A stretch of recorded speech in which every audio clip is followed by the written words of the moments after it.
स्वागत है आपका शिवम की गणित में। अगर आप यूपी पुलिस की तैयारी कर रहे हैं तो आपके लिए इकोनॉमिक्स के 30 मोस्ट इम्पॉर्टेंट क्वेश्चन लेके आए हैं, तो वीडियो को पूरा जरूर देखें और ऐसे ही क्वेश्चन की सीरीज देखने के लिए चैनल को जरूर सब्सक्राइब कर लें। आइए चलिए पहला क्वेश्चन देखते हैं।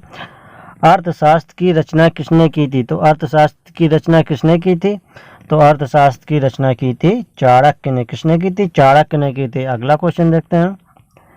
राष्ट्रीय आय समिति का गठन किस वर्ष हुआ था? तो राष्ट्रीय आय समिति का गठन किस वर्ष हुआ था? तो ये हुआ था सन 1949 में। कब हुआ था? सन 1949 में हुआ था राष्ट्रीय समिति का गठन। अगला क्वेश्चन है, हमारे देश में किस मुद्रा को वैधानिक मान्यता प्राप्त है? तो किस मुद्रा को वैधानिक मान्यता प्राप्त है? तो ये प्राप्त है पत्र मुद्रा को। किसे? पत्र मुद्रा को वैधानिक मान्यता प्राप्त है। चलिए अगला क्वेश्चन देखते हैं। निम्नांकित में से कौन विधि ग्राह्य मुद्रा है? तो कौन सी है जो विधि ग्राह्य मुद्रा है? तो ये है, कौन सी है? तो ये है 10 रुपए का नोट। क्या है? 10 रुपए का नोट विधि ग्राह्य मुद्रा है। चलिए अगला क्वेश्चन देखते हैं। आजकल मुद्रा का कौन सा रूप अधिक प्रचलन में है? तो कौन सा रूप है मुद्रा का जो अधिक प्रचलन में है इसके में? तो वो है पत्र मुद्रा। कौन सी मुद्रा? पत्र मुद्रा। चलिए अगला क्वेश्चन देखते हैं। इनमें से कौन मुद्रा के कार्य नहीं है? तो इनमें से कौन सा ऐसा है जो मुद्रा का कार्य नहीं है? तो मुद्रा का कार्य नहीं है, ये है जो लेखन एवं संपादन। क्या नहीं है? लेखन एवं संपादन नहीं है। चलिए अगला क्वेश्चन देखते हैं।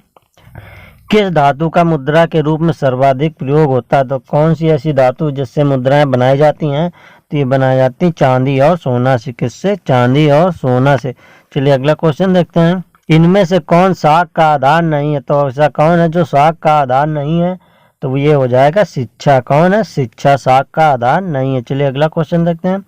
बांग्लादेश की मुद्रा का क्या नाम है? तो बांग्लादेश में कौन सी मुद्रा चलती है? तो बांग्लादेश में मुद्रा चलती है टका। कौन सी मुद्रा चलती है? टका चलती है। चलिए अगला क्वेश्चन देखते हैं। किसने कहा था कि कर्ज जमा की संतान है और जमा कर्ज की संतान है? तो ये कथन किसने कहा था कि कर्ज जमा की संतान है और जमा कर्ज की संतान है? तो ये कहा था केन्स ने। किसने कहा था? केन्स ने कहा था। चलिए अगला क्वेश्चन देखते हैं। निम्नलिखित में से कौन प्लास्टिक मुद्रा के रूप में प्रचलित है? तो प्लास्टिक मुद्रा के रूप में कौन प्रचलित है? तो प्लास्टिक मुद्रा के रूप में प्रचलित है एटीएम। कौन? एटीएम प्रचलित है। चलिए अगला क्वेश्चन देखते हैं। किसने कहा था कि आधुनिक विशेष में उद्योग मुद्रा रूपी वस्त्र धारण किए हुए है? तो ये किसने कहा था? ये कहा था पीगू ने। किसने कहा था? पीगू ने कहा था। चलिए अगला क्वेश्चन देखते हैं।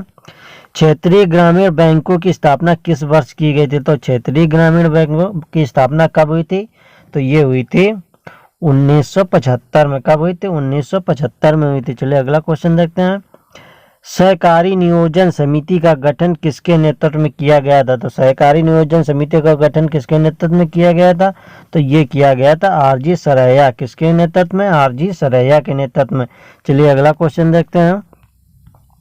भारत की वित्तीय राजधानी किस शहर को कहा गया? तो भारत की वित्तीय राजधानी किस शहर को कहा गया है? तो ये कहा गया है मुंबई को। किस शहर को कहा गया है? मुंबई को कहा गया है। चलिए अगला क्वेश्चन देखते हैं। गैर संस्थागत वित्त प्रदान करने वाले सबसे लोकप्रिय साधन है? तो गैर संस्थागत वित्त प्रदान करने वाले सबसे लोकप्रिय साधन कौन से हैं? तो ये हैं महाजन। कौन से हैं? महाजन है। चलिए अगला क्वेश्चन देखते हैं। भारत में सहकारिता आंदोलन का प्रारंभ कब हुआ था? भारत में सहकारिता आंदोलन का प्रारंभ कब हुआ था?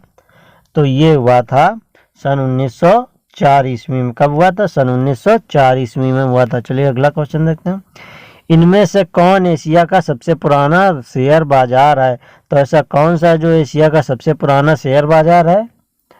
तो ये है मुंबई। कौन है? मुंबई है। चलिए अगला क्वेश्चन देखते हैं। आर्थिक विकास का तीसरा क्षेत्र क्या है? तो आर्थिक विकास का तीसरा क्षेत्र कौन सा है? तो आर्थिक विकास का तीसरा क्षेत्र है सेवा क्षेत्र। कौन सा है? सेवा क्षेत्र है। चलिए अगला क्वेश्चन देखते हैं। राष्ट्रीय ग्रामीण रोजगार गारंटी योजना किस महापुरुष के नाम पर है? तो राष्ट्रीय ग्रामीण गारंटी रोजगार योजना किस महापुरुष के नाम पर है? तो ये है महात्मा गांधी जी के नाम पर। किसके नाम पर? महात्मा गांधी जी के। चलिए अगला क्वेश्चन देखते हैं। स्वर्ण जयंती शहरी रोजगार योजना किस वर्ष शुरू की गई थी?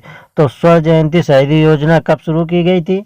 तो ये शुरू की गई थी 1997 में। कब शुरू की गई? 1997 में। चलिए अगला क्वेश्चन देखते हैं। एक अर्थव्यवस्था की आधार संरचना का निर्माण होता है, तो एक अर्थव्यवस्था की आधार संरचना का निर्माण किससे होता है? तो ये होता है कृषि द्वारा, उद्योगों द्वारा, सेवाओं द्वारा, यानी कि इन तीनों द्वारा होता है इसका निर्माण। चलिए अगला क्वेश्चन देखते हैं। भारत को किस उद्योग के क्षेत्र में अधिक सफलता मिली? तो भारत को किस उद्योग के क्षेत्र में सबसे अधिक सफलता मिली थी? तो ये मिली थी कंप्यूटर सॉफ्टवेयर में। किस क्षेत्र में? कंप्यूटर सॉफ्टवेयर में। चलिए अगला क्वेश्चन देखते हैं। आर्थिक सुधार संबंधी नवीन आर्थिक नीति कार्यक्रम कब शुरू हुआ? तो आर्थिक सुधार संबंधी नवीन आर्थिक नीति कार्यक्रम कब शुरू हुआ? तो ये शुरू हुआ था जुलाई सन 1991 में। कब? जुलाई सन 1991 में। चलिए अगला क्वेश्चन देखते हैं। पार्ले ग्रुप के थम्स अप नामक ब्रांड को किस बहुराष्ट्रीय कंपनी ने खरीद लिया था? तो पार्ले ग्रुप के थम्स अप नामक ब्रांड को किस बहुराष्ट्रीय कंपनी ने खरीदा था? तो ये खरीदा था कोका कोला ने। किसने खरीदा था? कोका कोला ने खरीदा था। चलिए अगला क्वेश्चन देखते हैं। इनमें से कौन भारतीय बहुराष्ट्रीय कंपनी है? तो ऐसी कौन सी कंपनी है जो भारतीय बहुराष्ट्रीय कंपनी है? तो वो है डाबर। कौन सी कंपनी है? डाबर कंपनी। चलिए अगला क्वेश्चन देखते हैं। भारत में वैश्वीकरण की प्रक्रिया कब शुरू हुई थी? तो भारत में वैश्वीकरण की प्रक्रिया कब शुरू हुई थी? तो ये शुरू हुई थी सन 1991 में। कब शुरू हुई थी? 1991 में शुरू हुई थी। चलिए अगला क्वेश्चन देखते हैं। उपभोक्ता आंदोलन का प्रवर्तक किसको माना जाता है? तो उपभोक्ता आंदोलन का प्रवर्तक किसको माना जाता है? तो ये माना जाता है राल्फ नादर को। किसको माना जाता है? राल्फ नादर को माना जाता है। चलिए अगला क्वेश्चन देखते हैं। उपभोक्ता अधिकार दिवस कब मनाया जाता है? तो उपभोक्ता अधिकार दिवस कब मनाया जाता है? तो ये मनाया जाता है 15 मार्च को। कब मनाया जाता है? 15 मार्च को मनाया जाता है। चलिए अगला क्वेश्चन देखते हैं। उपभोक्ता जागरूकता आंदोलन की शुरुआत किस वर्ष में देश में हुई थी? तो उपभोक्ता जागरूकता आंदोलन की शुरुआत किस देश में हुई थी? तो ये हुई थी इंग्लैंड में। किस देश में हुई थी? इंग्लैंड में हुई थी। तो आज के क्वेश्चन आपको कैसे लगे? अगर क्वेश्चन अच्छे लगे हो तो वीडियो को लाइक करें और ऐसे ही क्वेश्चन को देखने के लिए चैनल को सब्सक्राइब करें।